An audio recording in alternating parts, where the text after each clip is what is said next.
Sir, we are live. Gagarin, let's start. Good morning, all. This is the 36th webinar from Anekdhara. As we lost our founding member Ravi, the Surya of Anekdhara in eternal clouds, is today's webinar an attempt to see the Indian democratic Surya and its process of life-giving freedom light that is feared to be covered by Orwellian clouds of double thinking? Is the mother of democracies became too old to discipline its undemocratic children? As citizens of the most populous nation in the world, are we becoming increasingly unpopular by sabotaging the institutions of democracy?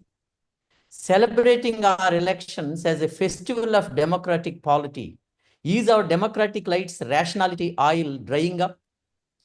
Are our leaders to replenish the oil seem to be robbing the remaining oil? More than 1 billion voters, more than 1 million EVMs, more than 1 million polling booths. Everything is in millions. Is our democracy being crushed under its own weight and size?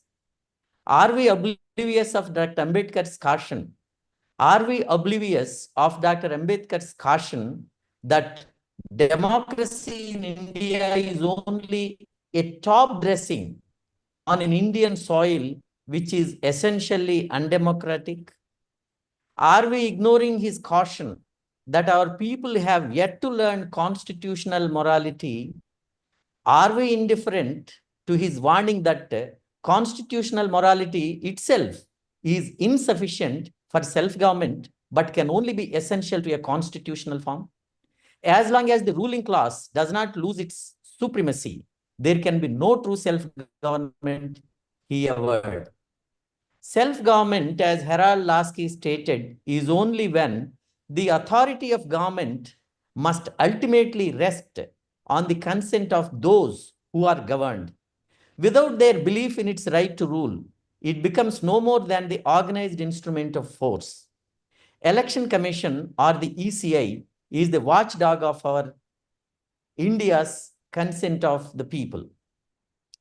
Has the Election Commission, once the proud king of our election jungle, became the lapdog of the government, losing its tooth of independence and its claw of transparency as India's democracy index, slipping from 0.7 since 1950s to 0.38, below even Nepal and Sri Lanka in 2023. What is this democracy index? It captures the level of voting rights and nature of the election process, including the free and fair conduct of elections. With the highest global internet shutdown in 2023, totaling 7,000, almost 8,000 hours, affecting 59 million users, and almost all political parties resorting to crass communal campaigns and bent upon reducing the welfare state into foolish freebies culture, how can our democracy work properly? The voting process has been under a shadow in recent years, with the actions of the Election Commission of India being called to question. Firstly, on the inordinate delay in declaring voter turnout data, and secondly, its reluctance to agree to more paper audit trail. The opacity of the process is marked by continued use of EVMs, a method which has been rejected by all the major Western countries. Normally, elections are about who will gain the confidence of a country's people and who will not. Today, it is about our confidence in the election process itself and about the credibility and legitimacy of the elected regime.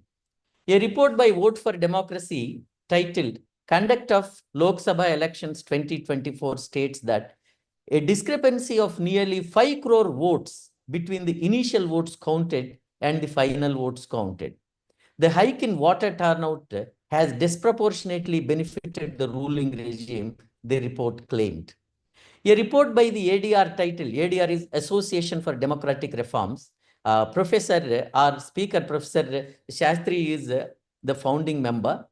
The ADR give a report discrepancies between the votes cast and the votes counted in 2024 Lok Sabha election, multiple perspectives. In this report, it said that while declaring the results of the general election, votes polled and counted showed significant discrepancies in 538 parliamentary constituencies in these elections. ADR also flagged the inordinate delay in the release of final voter turnout data and absence of disaggregated constituency and polling station figures in absolute numbers. How can we really have democracy in this scenario? And especially if 10% of India holds 80% of its wealth, how can we nurture democracy if political parties sink deeply in communal and caste politics? We have an activist professor today to delve into the complex democratic process of India. Professor Trilochan Sastry is a PhD from Massachusetts Institute of Technology, MBA IIM Ahmedabad, BTech IIT Delhi. He was Dean, Indian Institute of Management, and currently Professor. Earlier Professor, Indian Institute of Management, Ahmedabad. Founder, Secretary, and CEO of Center for Collective Development, which promotes cooperatives in dryland areas for small and marginal farmers since 2004. He is the founder of Farm Veda, a value-added social venture giving all profits to farmers. He is the chairman and founder member. He is the chairman and founder member of Association for Democratic Reforms that does citizen election watches all over the country since December 2002 with over 12,000 NGOs. It has won several public interest litigations in the Supreme Court and important RTA appeals on political parties. Association for Democratic Reforms has been conferred 4 national awards from CNN-IBN, NDTV, Times of India, and President of India. Professor Sastry, a visiting scholar, MIT, visiting professor, International University of Japan, visiting professor, IIM Bangalore, visiting scholar, Hong Kong University of Science and Technology, professor, Indian School of Business, and associate dean in various periods and at various times. He published papers in international journals related to operations research and on broader topics related to the software industry, telecommunications, automobile industry, supply chain management, poverty, education, and cooperatives. He also wrote a number of management cases on operations management, ethics, change management, developments, and electoral reforms. Member of the board, IIM Bangalore, and he also got awards. Best Young Teachers Award in 1999 from Association of Indian Management Schools. Outstanding contribution to national development. This is the award for. And award from IIT Delhi in 2005 and Distinguished Alumnus Award IIT Delhi in 2020. Young Global Leader Award by World Economic Forum in 2008. Member of Bretton Woods Committee, he worked. Citizens Extraordinary of the Year Award from Bangalore Rotary Club, he won. And he has been consultant to various Indian and international agencies and corporations. He has been member, Governing Council for Innovation and Startups Committee, ASSOCHAM, Karnataka State Council. Definitely, it is definitely difficult to get a better speaker this morning and on such an important topic. Over to you, sir. Kindly take over, Sastry. Thank you, Mr. Gagarin, for that kind introduction. And thanks to Anekdhara for organizing this series of talks. I think you're doing a human service to the cause of India, society, democracy, etc. So we have a subject on which everybody is an expert and nobody is an expert, which is democracy, and we are going to discuss integrity of India's democratic process. So all of us have read newspaper reports, attended lot of talks, read books, maybe written our own thoughts in articles and papers. So there seems to be nothing much left to discuss. So I will try to focus, if permitted, on a few things which are not discussed in this whole democracy. And I will just focus at the end in one question, that what should be done? Because we are kind of self-appointed activists in ADR, so we always worry about what should we do. And I think Mr. Gagarin has given us a very excellent summary and analysis of the problems that we are facing. So broadly in the problems, there are, one is what the political parties do and how elections are conducted. Second is how the election commission and the system operates or does not operate. And then there are some structural issues related to our democracy, the system we have, first past the post, and so on. So I'll just briefly mention that because it's a very long list, just to stimulate our thinking and raise the question of how do we try to solve this problem. So one thing which is very clear in the last 10-15 years is we have a lot of divisive politics, and every party abusing the other and appealing to voters based on identity, which could be religion and caste. Then we have seen a dramatic rise in money power.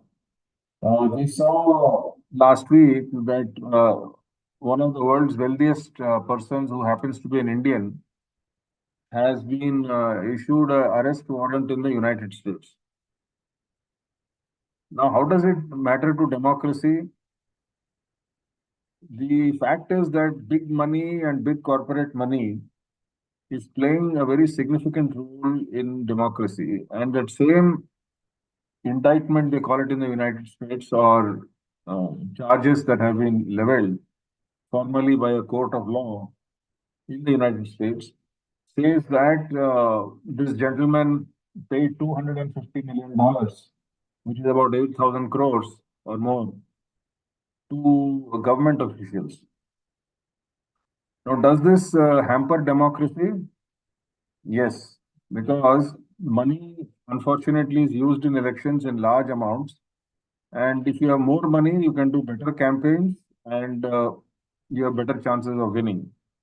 So those who have got a lot of money, they are funding political parties. Political parties win elections, and then they work for those who have funded them and not for the public. So this is the problem. So this big money is behind the scenes, and it is not very well thought about or understood. One top politician told us about 25 years ago, just when we started our work, that if you want real electoral reforms, then catch hold of the money that is going into politics illegally. Then we have the new phenomena. We just had an election in Maharashtra. There are two factions of two parties in opposite sides. There is Shiv Sena on one side, and there is Shiv Sena A, B on the other side. And similarly, we have the Sharad Pawar party A and the other one B. So parties and individuals are switching loyalties. There is no ideological basis for any of them.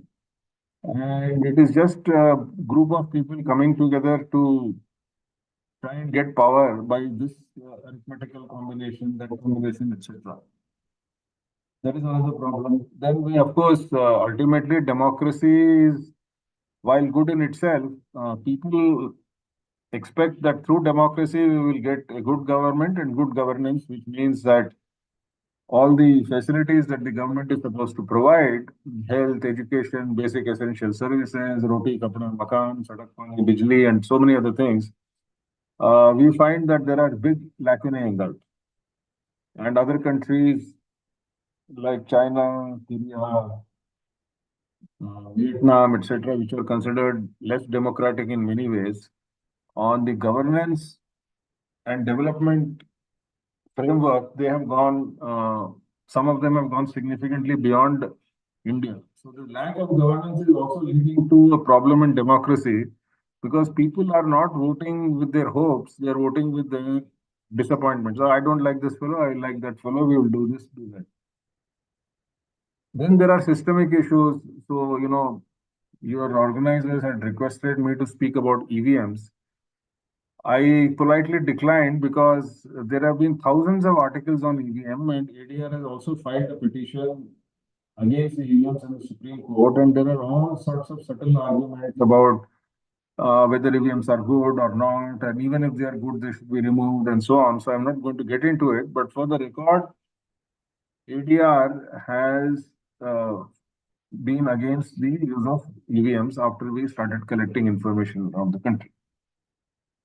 The Election Commission is also coming for a lot of criticism of late, and for not seeming to be completely neutral. And people are alleging that dates are changed to suit one party or the other. They are turning a blind eye to hate speeches.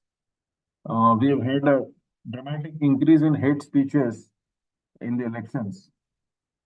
And then there are complaints, of election irregularities all the time, and people are complaining to the election commission, but no action seems to have been taken. And I will then, if you step back from the operational issues, there are two more issues which I would like to highlight and then come to some possible solution. There is no quick solution, so that is needs to be said. One is that if you compare India with other countries, at one level we are a vibrant democracy, but we have many, many, many political parties. Even in the Lok Sabha, well over 30 parties have won some seats or the other. If you go to the United States, there are only two parties. In England, there are two or three parties, and so on. Now, what does this do to democracy, elections, voting, winning, losing elections is that you can win an election with less than 50% of the votes.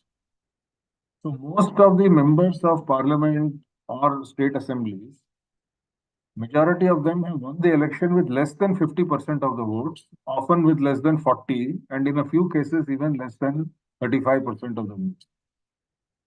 You only have to beat the next guy. So, whom are they representing? So, when we come back to democracy, whom do they represent? Do they represent the entire constituency? Legally and constitutionally, they are supposed to represent the constituency, but are they only representing the people who voted for them? And when there are so many parties, they only get a small fraction of the vote. So, are they really people's representatives with less than 50% of the vote?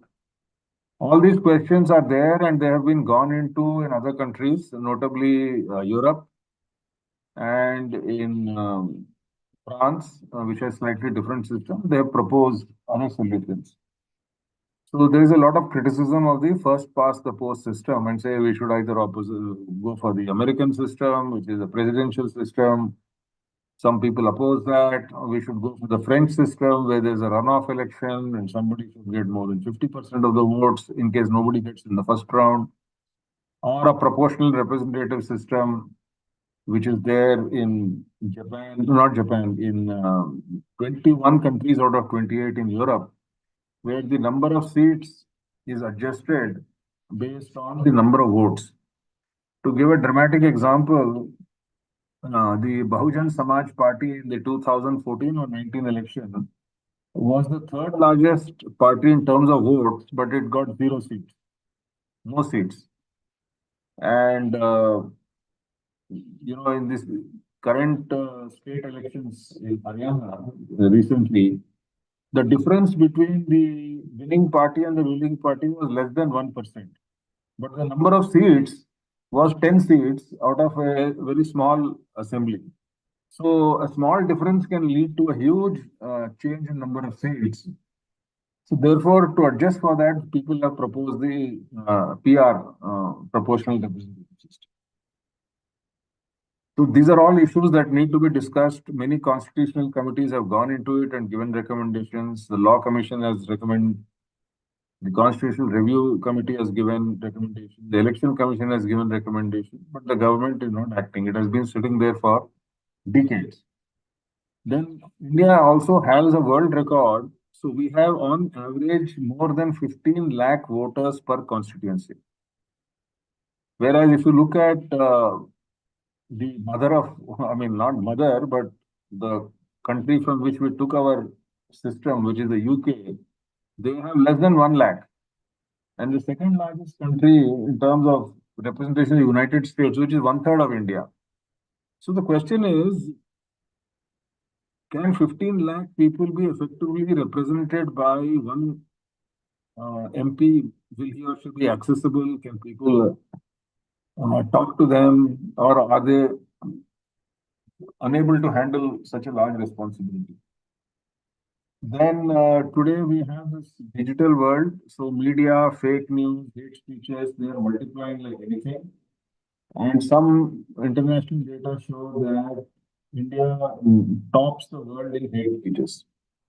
So we have WhatsApp groups of friends, family, batchmates, and course mates, and college mates, and so on, which are split into two or three because they abuse each other, and some people get angry and they leave or they're asked to leave.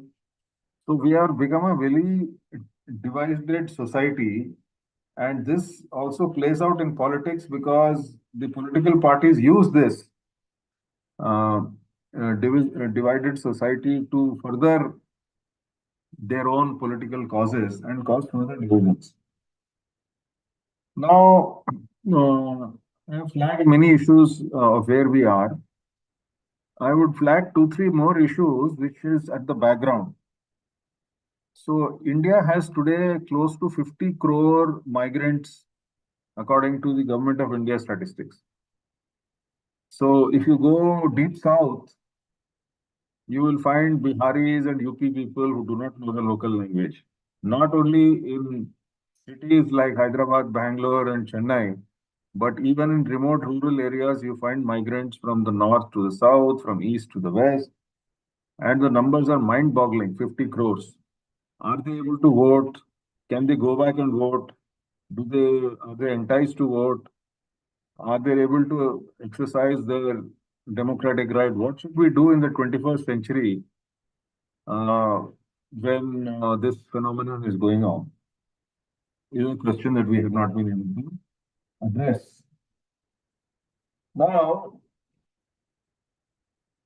coming to the solutions, there are no solutions that I have, but there are some discussion points which people need to think about. One is, who will solve this problem? I don't think we are paying adequate attention. So one thing is, oh, Supreme Court, we will go to Supreme Court, we will put pressure on the Election Commission. Yes, we need to do all that, and ADR has been doing, but we have realized that there is a limit to what responses we can get from Supreme Court and Election Commission. Of course, we can talk about it. We have these talks.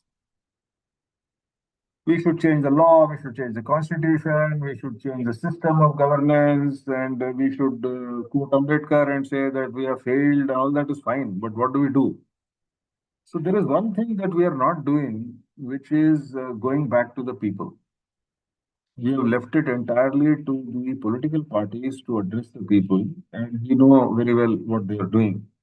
They do not have any interest of the nation. They do not have much interest in the welfare of the people. They have one primary interest, which is to win the election. So for that, anything is possible. Money, power, divisive politics, hate speeches, bribing, all the things that we know about, all these things they will do. So who will solve this problem?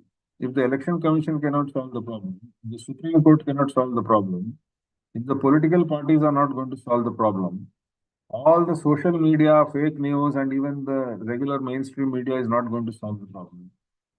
And in capitalism, the big heroes are the corporates.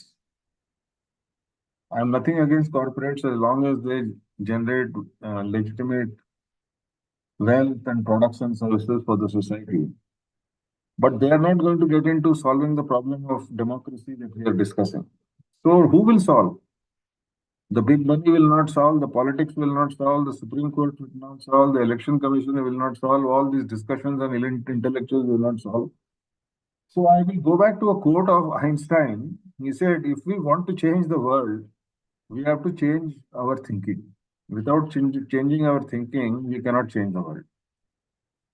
Now, the thinking so far is in India, we have not become citizens and real participants in democracy in the following sense. We expect that we will protest and put enough pressure that somebody out there will do something. Election Commission will do something, or Supreme Court will do something, or political parties will be forced to change. They'll be forced to become transparent. All that is fine. I'm not saying we should not do. But the big elephant in the room is that we are not addressing the people of India. With all the fake news, with all the bribing, with all the this thing, are people properly aware and properly exercising the right to vote? I'm not talking about people being prevented to vote and all that.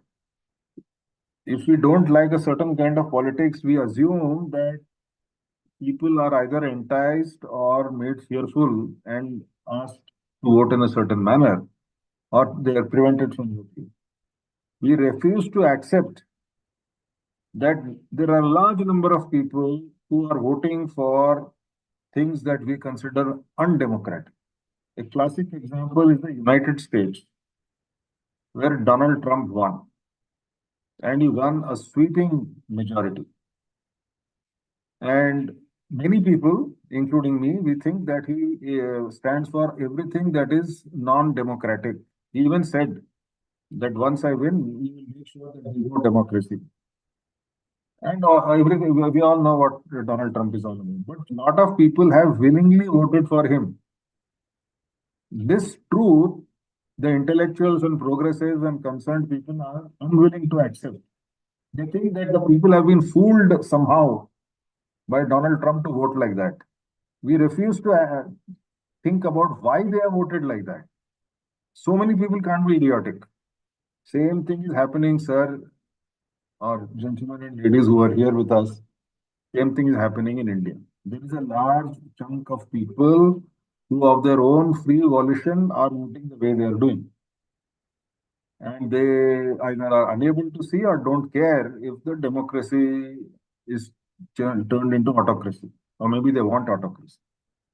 So once we accept that people's minds have changed, we have to change our mind, those who want to make change, and say, how do we address this issue? The only way of addressing this issue is to go back to the people. There was a time when the intellectual elites and the thinkers were able to influence and have a dialogue with so-called ordinary people. The most outstanding example was Mohandas Karamchand Gandhi himself. He was a great communicator, and he was able to continuously communicate with the people, and he never stood for elections. I don't think we have a better role model than Mohandas Karamchand Gandhi.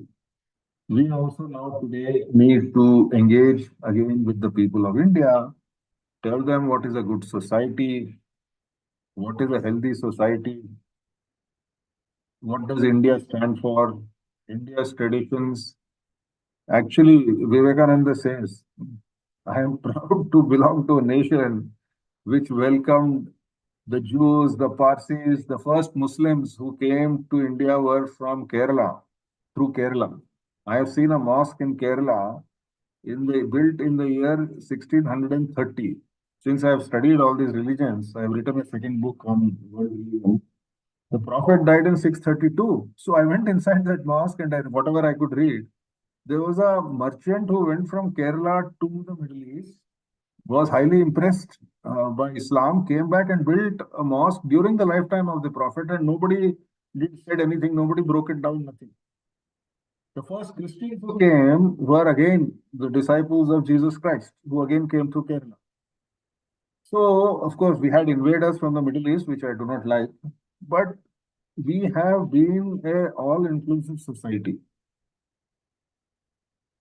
We have said in the Rig Veda, Ano Badra Kritavo Yantu Vishwataha. Let noble thoughts come to us from all directions, whether they come from Middle East or America or India or from the lower caste or upper caste. We welcome good ideas. This open-mindedness and all-inclusive aspect of India, we are neglecting and allowing people with very narrow communal ideas to hijack the discussion and may say influence people in the wrong way. So we have to go back to what is the soul of our nation and what are the good points. There are many bad points about Indian society. I'm not defending everything. So you ask anybody in the world today, it raises the hackles of atheists and communists because they get very angry. But if you are anybody in the world who is interested in something spiritual, they come to India. They don't go anywhere else. If being a white-skinned person is an advantage, it is only in the spiritual domain that being an Indian or a brown-skinned person is a big advantage. Everybody wants a guru who is an Indian. They don't want a African guru or a white guru or anybody, anything like that. So something we have forgotten from our nation.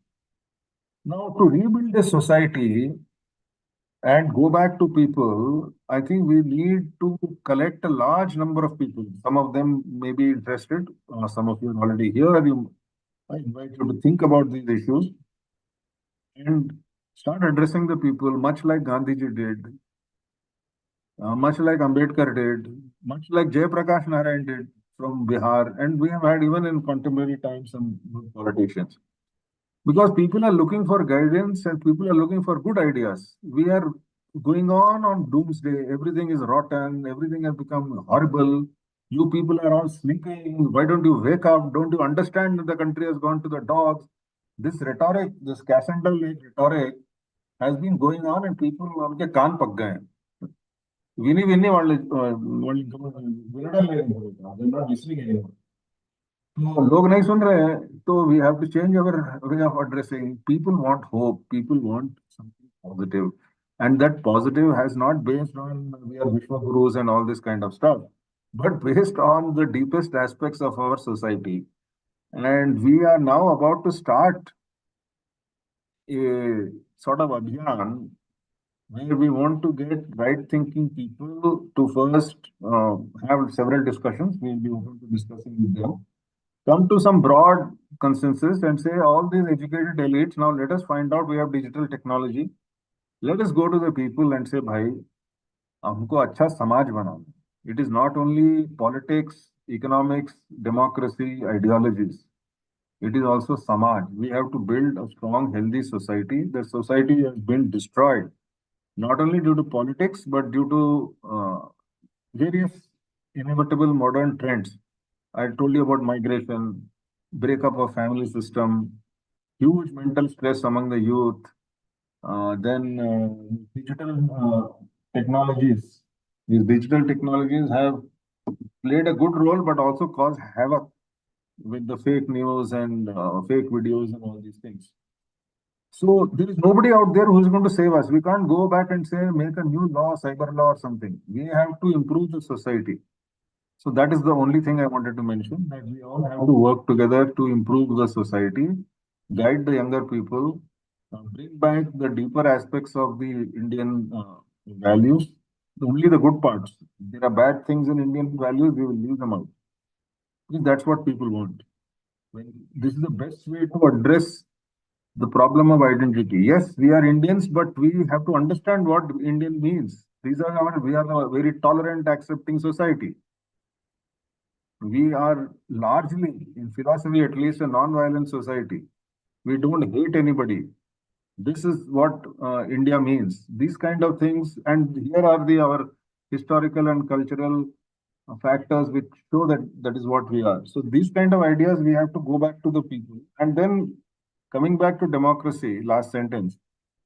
Any kind of politics that spreads hatred and division is anti-Indian.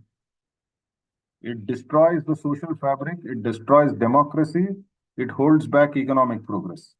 So we, the people of India, will not accept these kind of divisive politics, whichever party it is there. But that comes later. First, we have to understand what India is, and that task is there in front of us.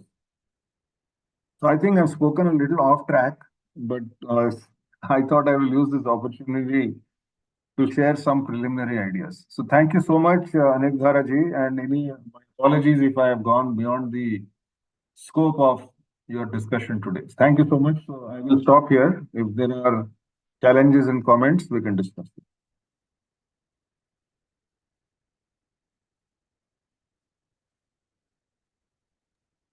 Unmute, Gagarin, sir. Yeah. Thanks a lot, sir. In fact, many people have even given messages and all. As you have suggested, specifically, what is the CVMs and then how we can handle really, is it really truth? At least many people are, many of our well-wishers, they are under the impression you are the horse's mouth. They would like to listen from you. These 5 crore votes, which are, what should we say, discrepancies there. Even Association for Democratic Reforms also have found out so many discrepancies. At least some of these issues have to be dealt. Many of our people are expecting, sir. Can you kindly speak on the EVM at least a bit? See, on the EVMs, there are so many articles, and I think I would not have read all. There would be some articles which I would not have seen, which some of you would have read. So at the end of it, based on all the information, we have gone to the Supreme Court and filed a petition that there should be 100% paper ballot along with the EVMs and some operational procedures to strengthen the voters' faith that the vote that they have cast is indeed for the person and the party that they voted for. There is no manipulation. So we have been at it for years. Every time they postpone it. During this election, just before the election, we asked for a special hearing. The Supreme Court heard it, but they said, no, we don't agree with this. So they've thrown it out. That's where it is. So on record, as I said, we are not in favor of EVMs. See, democracy is about trust. People don't trust. I'm not saying some people trust EVMs, that is not democracy, but there is a very large number who do not trust EVMs. On that count alone, since people do not trust, we should improve that system, change that system. It's not happening.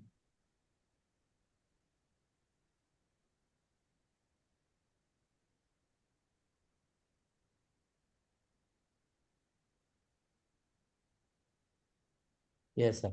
In fact, there is a query. Liberal democracy has become synonymous with electoral democracy. But then there is the factor of money. There is increasing evidence about the correlation between the ability to raise funds and winning elections. Yes. How do you look at this when we are discussing the integrity of India's democratic process? No, it is a great threat. That's why ADR had gone and we won that very famous case on electoral bonds. Because we wanted it, firstly, transparency. First is to have transparency, and then we have to curb the money power. So electoral bonds so dramatically how one unknown corporate gave 400 crores and got some 14,000 crores of government contracts. And now this New York thing is also the same thing, that by paying a bribe of $250 million, this enterprises have now got contracts on solar energy for billions of dollars, and they're going to make $1 billion. So all this is a distortion of democracy, and we need to do something. So again, I come back. We think that we have very intellectually analyzed very correctly, and this is chala baga matlan, bahut acha bole. What the hell does it matter? We have to do something, and we can go to the court. The court is may or may not listen. There is no silver bullet. This problem that has been going on for 30, 40 years. It started during Indira Gandhi's time. Now it has become a monster. We were doing nothing. Now we think that we will get a solution like this. There is no solution like that. We are not willing to run a marathon. We want some quick silver, some God will come, some Supreme Court will do, or some intellectuals will discuss. And no, we have to work for years to solve this. The simple thing is people of this country, the voters should say, if that fellow is using money power, he is a dangerous fellow. I will not vote for him because he is using money power. If you and I can understand it, it is our responsibility to make the voters of India understand. Babu, that fellow, he's got so much money. वाड नीकोसरम बंजेडु वो आपके लिए काम नहीं करेगा उसको vote नहीं डालने का है that job we have to do also. I'm not saying that this is the only solution, but this working with people, working with society to improve democracy, we are not willing to do. We only want to talk. I'm sorry for being blunt. That task we have to engage in. Yeah, if at all a related question, election campaigns completely beset with communal hatred, fully ignore developmental issues. The Correct. ECA turns blind eye. The court shying away from the issue, telling it is not within its jurisdiction. Media appears to be a totally sellout. Correct. If this is the overall scenario, how far our ability to go to the people whose resources are very limited? That is what many of us If are you have a asking. better solution, tell us. We will follow that. We can condemn, okay? So this is our solution. If you don't like it, tell us a better solution. We will do that. Chapande. Give us a better solution, we'll follow that. See, Madhu is asking a question. Electoral democracy is leading to curtailment of civil and political rights of the others. In India, the others represent Muslims and migrants in eastern part of India. This is diminishing India's democratic process. Yes, I agree with him. Many of my friends were in jail for no reason. After 3 years, they were let off, but 3 years they had to be in jail. Some people had health problems even before going to jail. One person died from Andhra Pradesh. He died recently. He was on a wheelchair and he was in jail for 10 years. Father Stan died. So all these things are happening. And I don't have any solution except making more noise and trying to find some practical method of supporting them. So, yes, it's a big problem, a huge problem. You see, there is a social dimension which we are not understanding. We have to think. You see, if you take a society, there are one or two deeply held values in a society which even the government cannot change. To give you a very silly example of that, in the United States, no president has been able to remove the gun laws. So you can buy a gun and go and shoot 15 people, and that's a fundamental thing. That is somehow deeply imbued in the social consciousness of the people. So even the politicians and democracy cannot change. Similarly, individual liberty in America is very sacred. The First Amendment, Second Amendment of the Constitution. You cannot simply arrest a person because he is of this and that. That individual liberty is very, very sacred. In India, we don't have that. Individual liberty is not sacred. I don't know what is sacred, except my caste or my community or my language. I don't know what is sacred in India. So we don't really care if human rights are violated, if opposition people are put in jail, if activists are put in jail, if freedom of the press is removed. India is ranking 161 out of 190 countries. As a society, we don't care. When in Israel, which is not a democratic country, the right-wing government there wanted to pass a law saying that any law, a constitutional amendment, any law that is passed in parliament in Israel will not be subject to judicial review by the Supreme Court of Israel. They wanted to pass a law because the Supreme Court of Israel has been coming down a little bit on some of the excesses of the government. Lakhs of people came out on the streets of Tel Aviv, including people who had voted for this government. They said, no, we will not allow this government to pass a law which prohibits judicial review. This discussion was going on in India. So far, nothing has happened. We are a passive nation. We talk and analyze. We do nothing. And we expect somebody to do. The religious people expect God to solve the problem. The intellectuals expect that somehow the system will change. The people of India are sleeping. When democratic rights are being this thing, nobody comes out on the streets and protests. We don't do anything. The only recent example is 1970s when JP led that Navnirman movement. Whether it's good or bad, there were some good aspects of it. That shook up the nation. People all over the country were in the streets. We are not doing that. We're just passively sitting. We are darpoke. నేను ఏమైనా చేస్తాను నన్ను జైల్లో వేస్తారు. We should be prepared to go to jail. That's my response to this Madhu's question. That's all. ఎవడో ఏమో చేస్తాడంటే నేను ఇట్లా ఇంట్లో కూర్చొని ఎవడో ఏం చేయలేదంటే ఏం చేస్తాం? ఏం చేయలేం. कोई कुछ करेगा, कोई कुछ नहीं करेगा, हमको खुद करना है. That is democracy. Democracy ultimately is that I am the citizen. I own this country. I own this democratic process. Therefore, I will also do something. That feeling has to come. It will not come by constitutional means only. It is a psychological thing. It's a value-based thing. That people like Gandhi were able to bring it out during the independence movement. Actually, similar types of curries are there. Governments are being formed with mere 35% of popular vote. Isn't this a major shortcoming of our democratic process? With a minority vote share leading to handing over the government authority to a political party? That is true, but you see, even at the height of the earlier regimes, the Congress, they never got more than 40% of the votes. That time nobody complained. Now we are complaining because we don't like this kind of politics. We might have liked that kind of politics. So minorities are always good. But the larger question is, yes, this is not true. Who's going to represent the minority? Minority doesn't mean only Muslims. Because Okay. నేను చూసి we should have multi-party, multi-member constituencies. We used to have, Japan still has. So anybody who gets more than some cutoff, say 35% of the votes or 34% of the votes, that person is a people's representative. So you could be having even two MPs from the same constituency. Both in represent. Otherwise, if I win with 35%, I only work for my voters. I don't work for others. This is not democracy.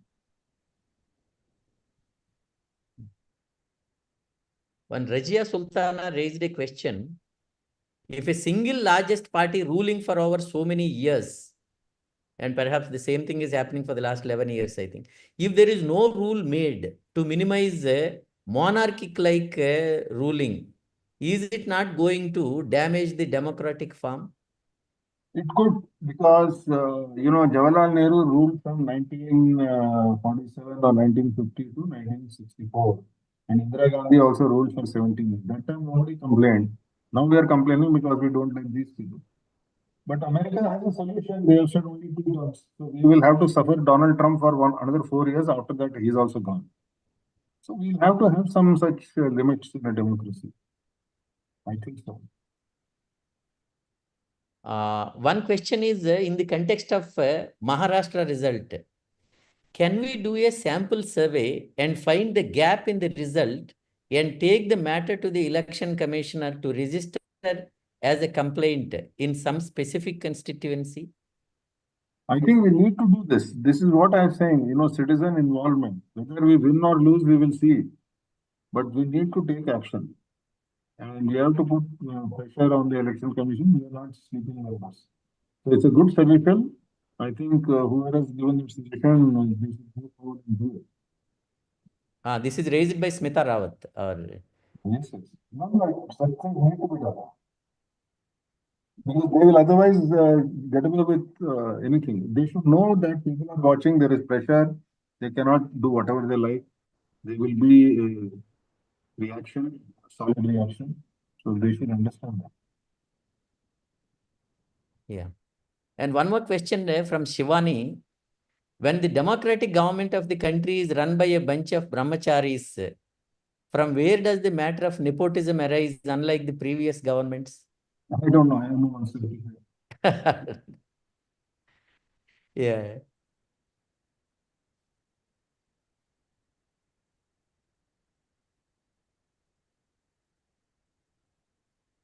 These are the questions posed. And if anything else you would like to tell, kindly give the One concluding thing I remark. say is thank Anekdhara and all the participants, particularly people who are asking questions, because this is exactly the point.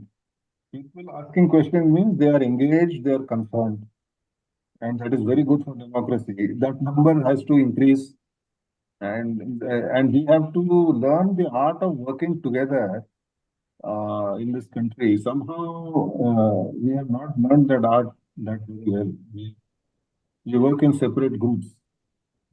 So if we can somehow work with more and more people positively engage with democracy, then changes will happen. That's all I can say. While we continue our protests against Election Commission and Supreme Court and political parties in these speeches, we are neglecting working with the society. The last thing I will say is, at least I do not know any solution which will solve all the problems in the next 1 year, 2 years, 3 years. I have no idea about it. But I'm very confident that we can solve this problem if we work together in a slightly longer frame. You see, one of the organizations which has lasted, uh, stood the test of time, is the RSS.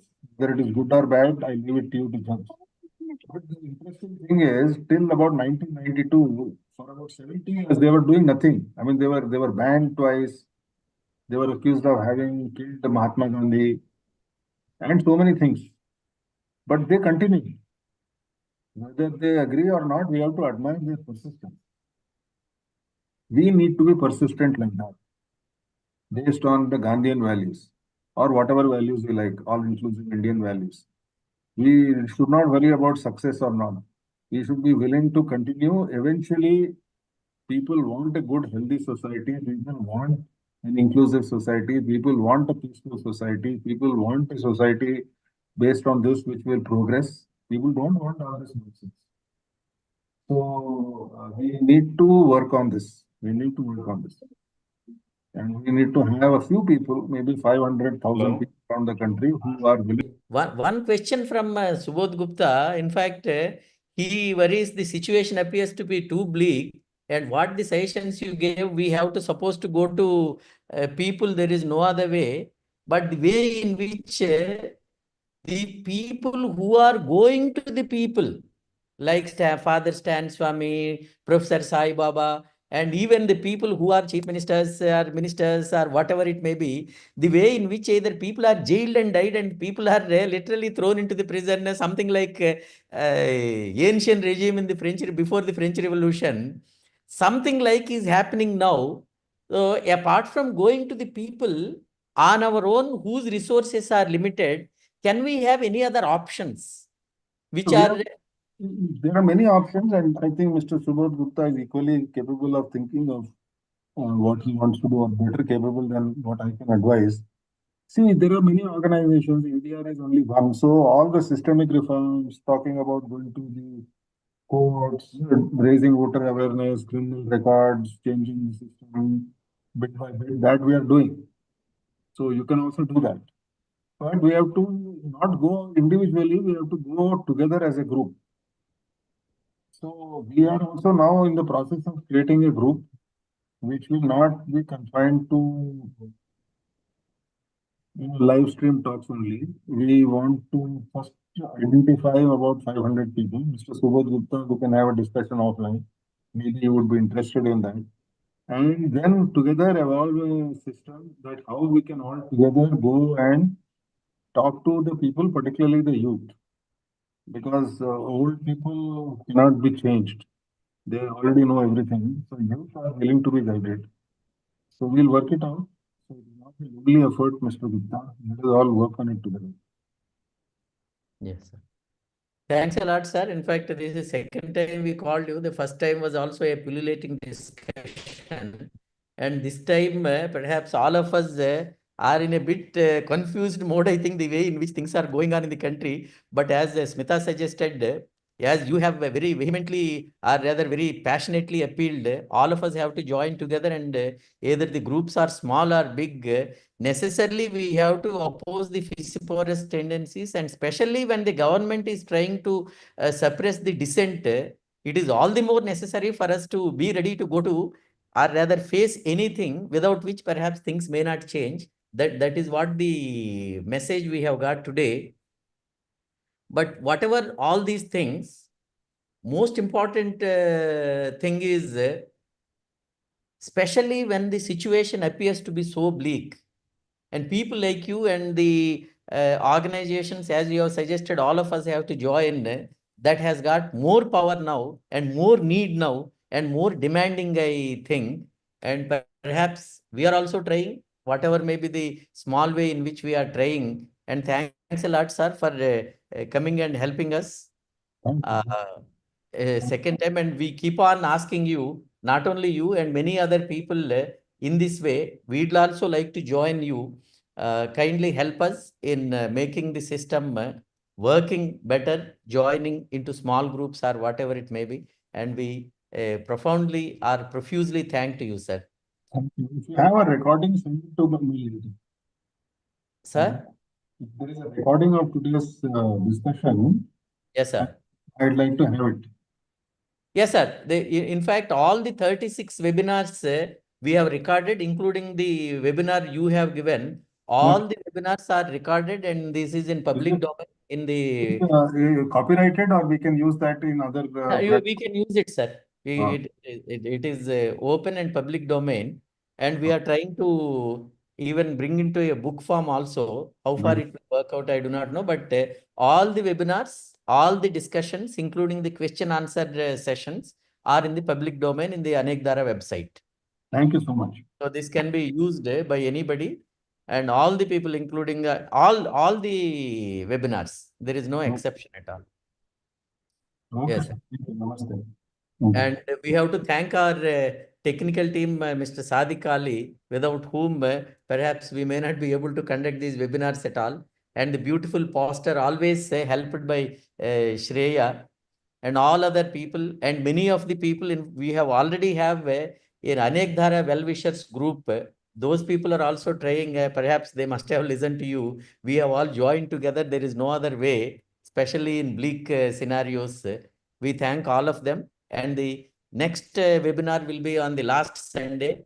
We are hoping to get good speakers, and we will come to you also, sir, to have good speakers and good subjects. Subjects are, of course, many, but good speakers, experts, especially activists and theoreticians, both we are trying. So kindly help us, sir, and we thank one and all. And